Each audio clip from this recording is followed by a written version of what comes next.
Martin, I'm loving the new hair. You're going to have to tell me all about it. Well, the secret, you see, is that it's all gone.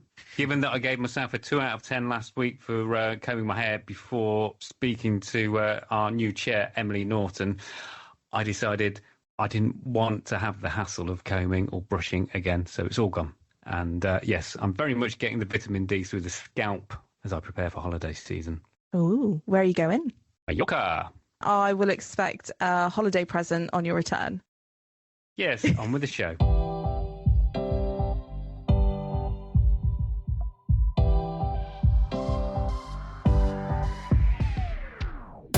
Hello, I'm Tom Spencer. I'm Hannah Clark. I'm Charlotte Fawkes-Rees. And welcome to your weekly dose of economics and analysis from the world of agriculture in this podcast we call Agonomics. As we're over halfway through the year, I can't believe it. In this episode, we're joined by our AHDB colleague Grace Bolton to take us through the updated lamb market outlook. The lambs coming through at the moment, the new season lambs coming through later, coming through lighter and coming through in slightly fewer numbers. That is why supplies are tight at the moment, and that is what has taken the price up a bit now to keep it relatively flat throughout the year. I've got some news on dairy usage in home, where consumption of yoghurt is on the up. And we'll also be answering this week's big question. A reminder, new episodes of Agonomics drop at midday on Wednesdays, so follow us wherever you listen to podcasts to make sure you don't miss a show. And do get in touch. Email us at agonomics@ahdb.org.uk. So before we talk to our colleague Grace Bolton about the lamb outlook and what that might mean for the industry as we enter the second half of the year, it's time for a bit of news. So on the topic, as everyone seems to be talking about the Royal Welsh Show, and I've got a lot of friends there enjoying themselves a bit too much. There's some big news to do with Welsh agriculture, as we've now had the 2026 update and description of the Welsh SFS, so Sustainable Farming Scheme. It's something that's been in the pipeline for quite a long time now, with several sort of changes to it. But it's now what we believe to be the sort of definitive article of what it's going to be. Now, it's quite different to what the English sort of SFI, so Sustainable Farming Incentive, is. You've got a list of tasks to complete to be added into the scheme.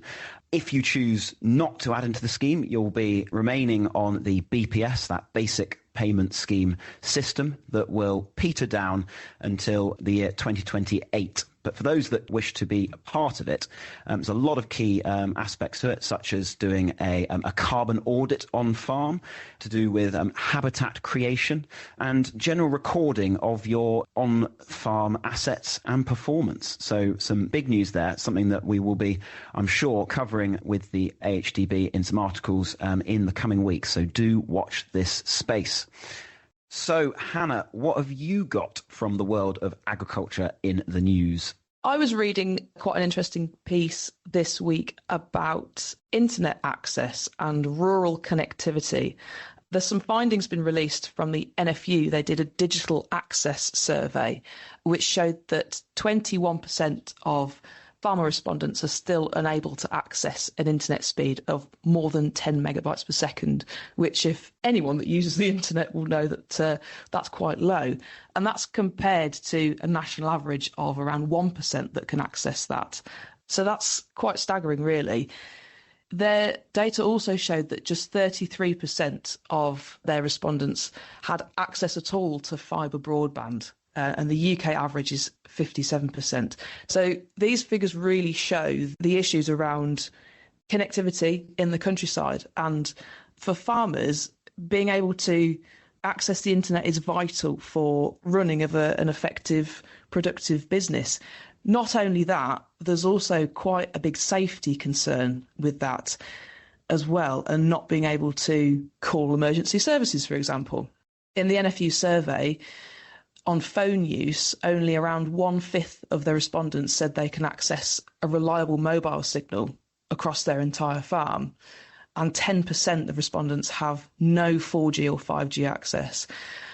So having really good connectivity is not only important to run your farm, it's also important from a safety perspective as well. We've recently had Farm Safety Week across the UK, and that was run by the Farm Safety Foundation, or you might know them as providers of the big yellow wellies. You might see them at farm shows and such. So it's quite timely information from that point of view.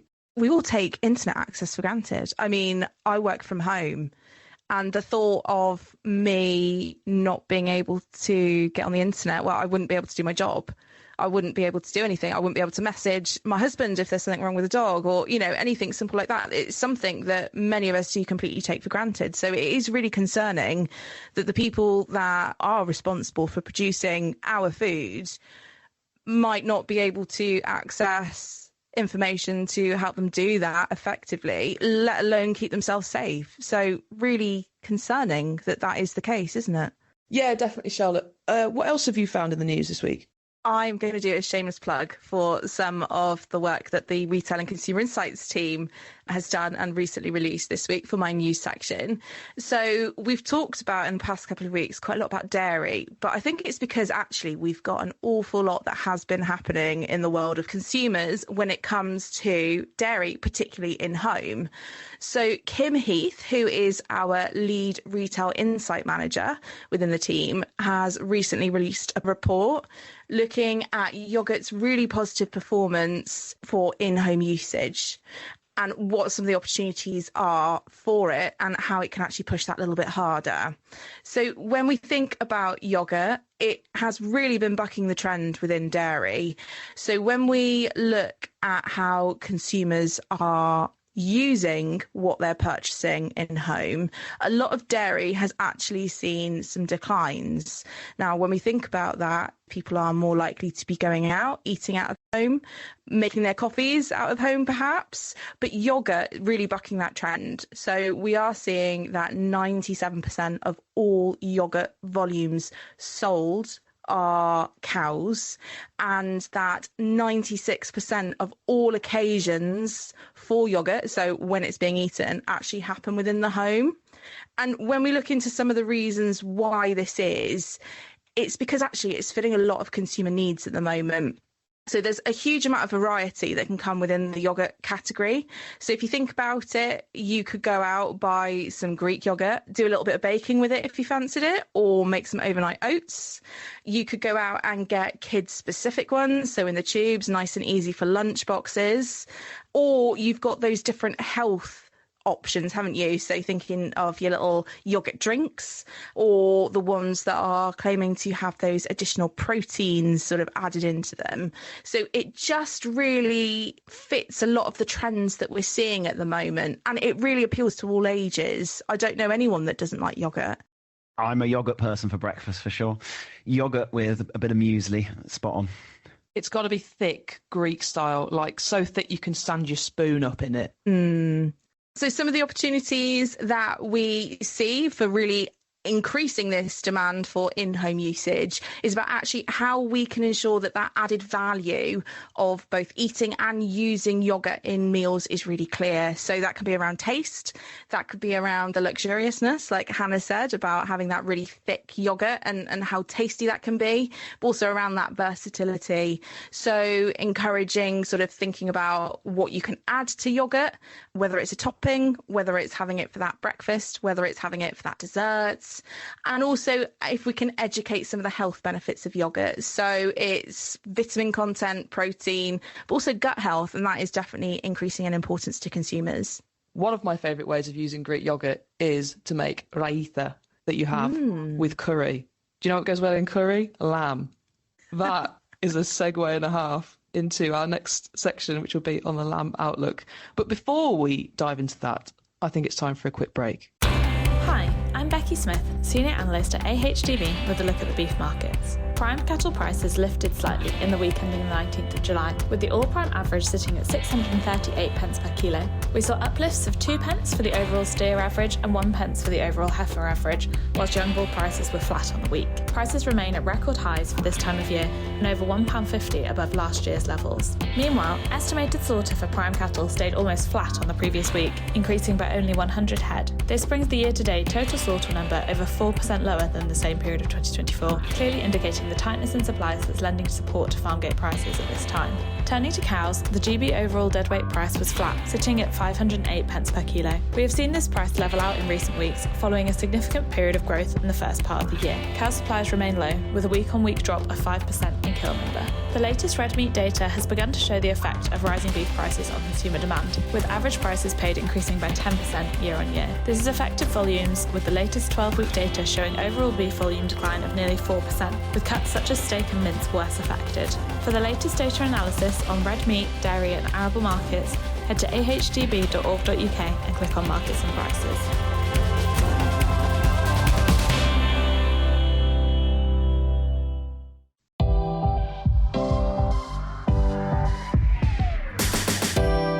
Welcome back to the Agonomics podcast. Don't forget to subscribe wherever you listen to your podcasts. And if you do have any questions on any of the news articles we've just talked about, or possibly on our next subject, please don't forget to email us agonomics@ahdb.org.uk.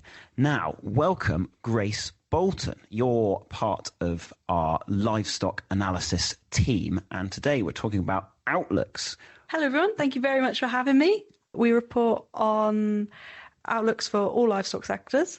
I'm primarily lamb, and the reason why we do report on outlooks is to give the industry, farmers, levy payers, so your farmers and processors, a picture of what might happen in the year ahead.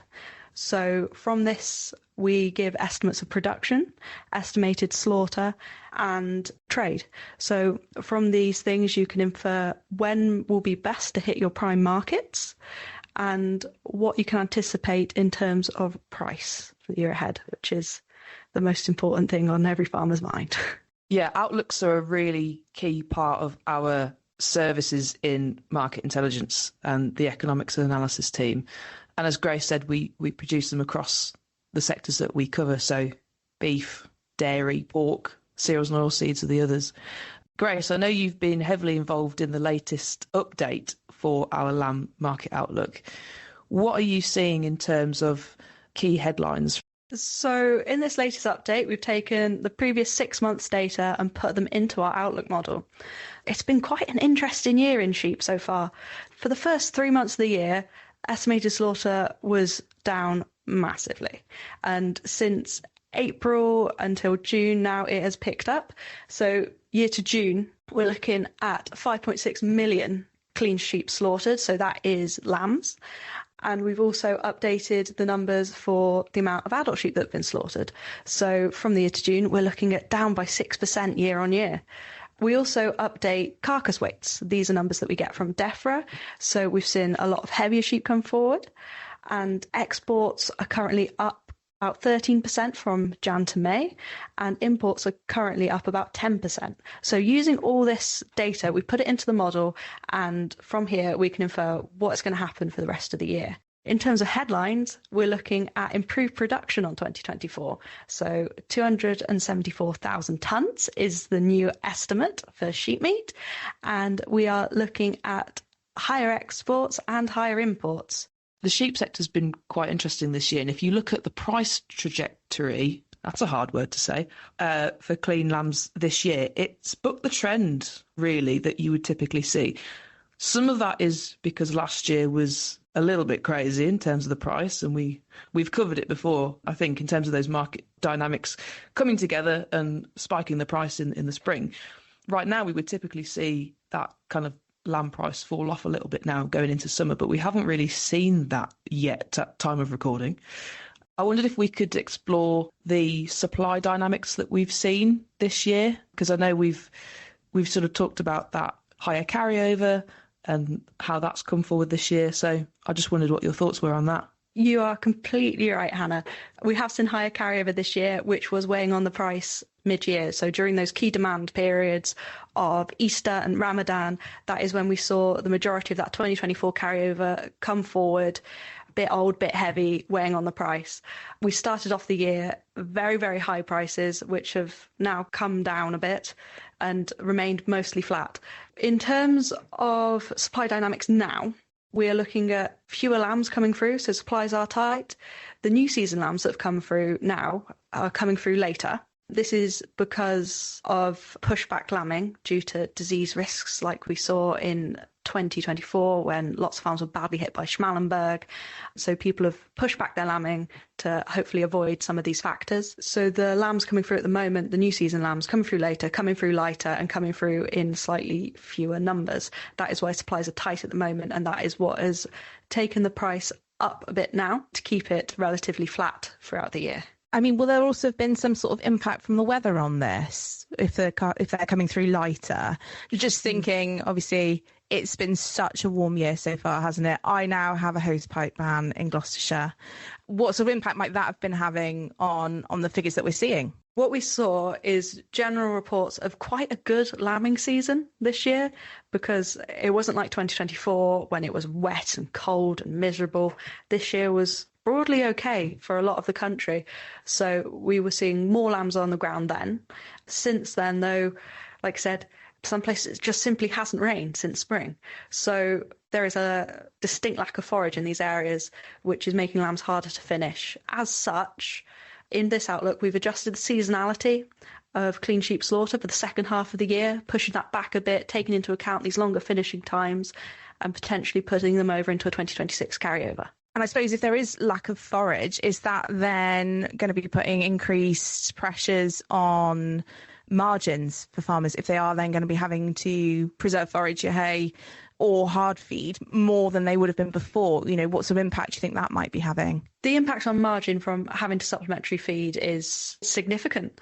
A lot of farms at the moment don't really have much choice other than to supplementary feed if they want to get lambs gone as new season lambs when the premium's quite often a bit better. So that will be having a big impact. Also, we might be seeing a bit of a change in behaviours as lots and lots of farms through necessity carried over old season lambs into this year from last year, and then the price didn't rise in the same way it did in 2024, meaning that would have had a bit of an impact on profitability. So I would imagine people are trying to get lambs gone as soon as possible, which means chucking supplementary feed at them in lieu of forage. Most breeding decisions are made in the autumn. So when you put the ewes to the ram, that is when you kind of have your numbers outlined of this is how many ewes I've got to lamb, this is what I'm hoping the lambing percentage will be, and go from there. So the weather from now until September is crucial. The other key element of the market is trade and international trade. Imports in particular are quite a big topic. And I'm thinking Australia, New Zealand, they're our largest, well, New Zealand certainly is our largest supplier of imported sheep meat for various reasons. But Australia is coming up the ranks, isn't it? From a lower base. So I wondered what your thoughts were on the trade picture currently and where you think that might go and what kind of factors we might expect to see in the market. Imports so far this year, for the data we have, so that is January to May, have been up 10% on 2024. And that was already a very high year for imports due to poor production on our end.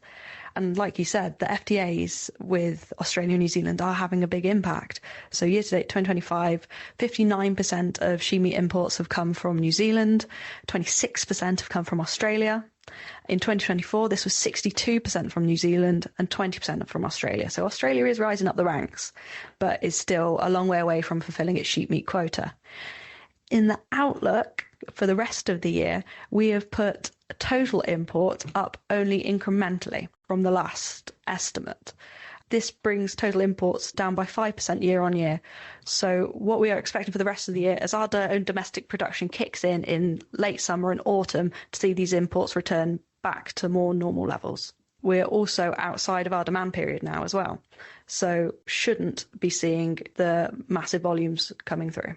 Have you got a split about what the cuts are that we had been importing, and has that changed at all? I don't have it in front of me, but I do know that from both Australia and New Zealand, the primary cuts are things like legs of lamb. So it is those high value cuts that are coming in that the British consumer wants, and exporting the other potentially lower values that the British consumer doesn't want. And of course, the final part of the market equation is consumers and consumer demand and what they're buying. Lamb performance has been quite variable, I would say, over the last couple of years. Last year was really strong. What are we expecting to see for the rest of this year, Charlotte? Yes, I mean, I wrote an article at the tail end of last year, and it was painting a very positive picture for lamb, showing that consumers were shifting away from price and that focus. Lamb was getting used in different ways at meal times. Retailers were really getting behind it and expanding ranges and offering those really strong promotions at key times of year, notably things like Easter and Christmas. Now, actually, when we come into this year, we had been hoping that it was going to be maintaining that momentum of really strong demand. But because of different things that have happened within that consumer climate, it is starting to ease somewhat. So we're anticipating that actually we are going to be looking at, for the rest of this year, a 7% decrease in demand on 2024.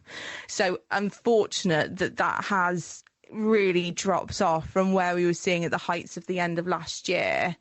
So it is that level of economic uncertainty that's really playing in. We are seeing consumer confidence falling, and the areas where we have been seeing that there is demand, retailers are there still supporting with promotions.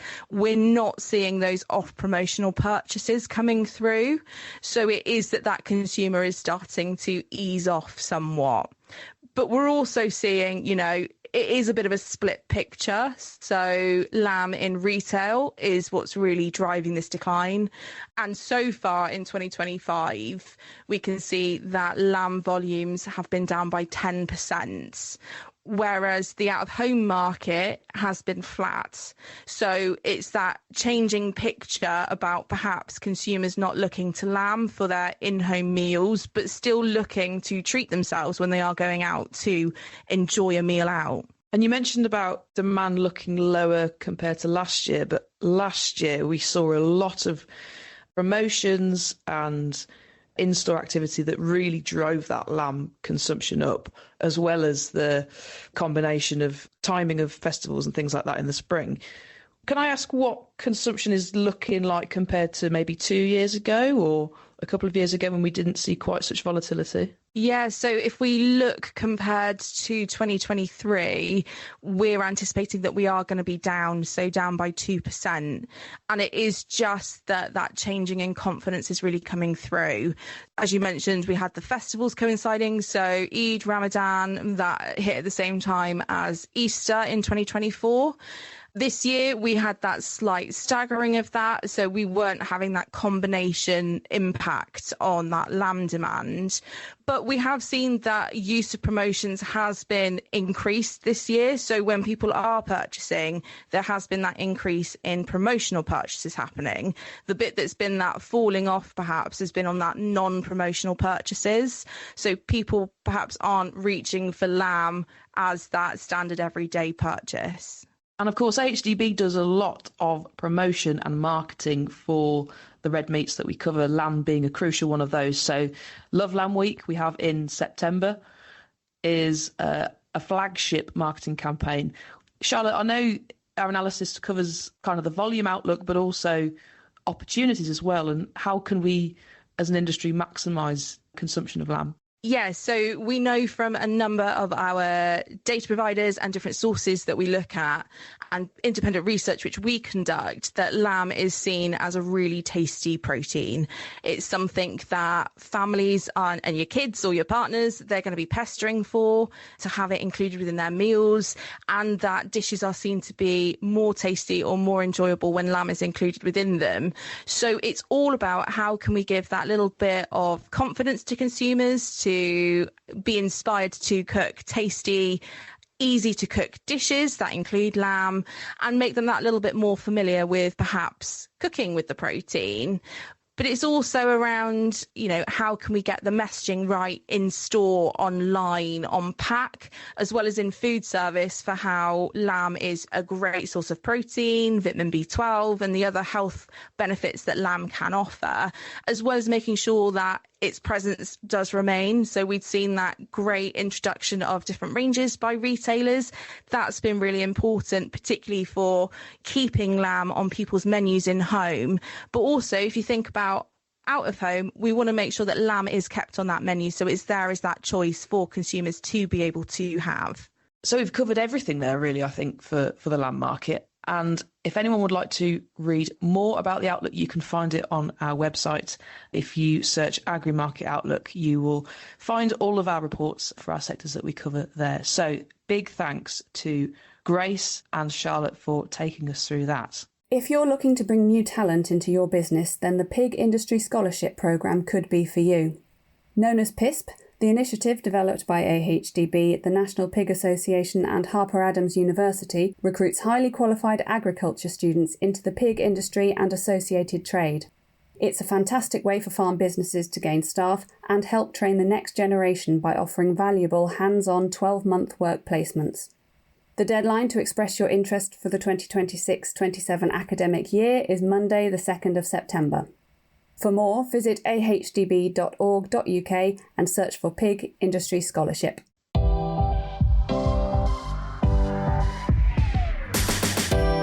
Welcome back to Agonomics with myself, Hannah, Charlotte and Tom. And we're now at the exciting part of the episode where we find out what question we've been asked. Producer Martin, what do the people want to know? Well, you see, I've heard farmers talk about milk to feed price ratio and wanted to know what it is and why is it important? Great question. Yeah, the dairy sector, they do love their stats. I'm sure the farming community will understand what I mean by that. But milk to feed price ratio, when we talk about that, we are comparing what the price of feed is. I mean, this is very much layman's terms, to what the price of milk is. Now, this is quite a key aspect of your bottom line almost.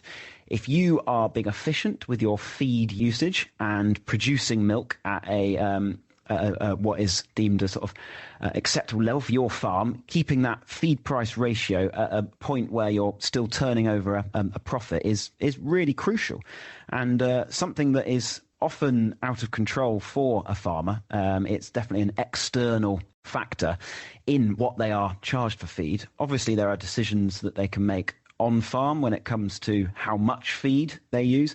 Also, the other external is how much is their milk contract going to pay. It's a very, very key statistic, isn't it? Isn't that right? I think it's important to note as well, though, that figures are usually reported a couple of months in arrears, so it doesn't give an actual, does it? It's more indication of what has been happening. Yeah, that's exactly right. So when we report that, it's a sort of an average across the market, and it's very important for dairy farmers to be calculating that on their farm with the prices that they're receiving. And yeah, it's important to note that lots of different dairies have completely different systems in terms of how input intensive they are, whether they're feeding lots but getting potentially a higher output per cow. And that means that milk to feed price ratio is a good estimate at how to sort of compare your two farms in terms of what they're outputting, especially given that different processors will offer different prices depending on the milk they're producing, where they are in the country, and the demand at the time of year. Definitely. And I think it's worth just signposting that if people have any more questions on this topic, we do produce data sets, which you can find on our website.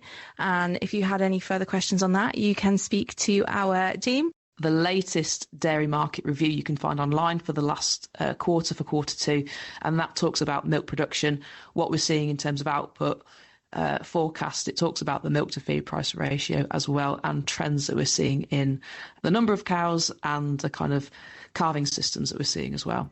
So I think that's all we've got time for with the Agonomics podcast. If you have any questions that you've been too afraid to ask, or indeed any topics you would like us to discuss on the podcast or get an expert in to talk about, please do get in touch with us on socials, or our email is agonomics@ahdb.org.uk. And I think it just leaves us to say, Martin, have an amazing couple of weeks holiday. I think you deserve it. And don't forget the sun cream. Don't want to be burning on my the head. We'll see you guys next week. Bye. Bye for now.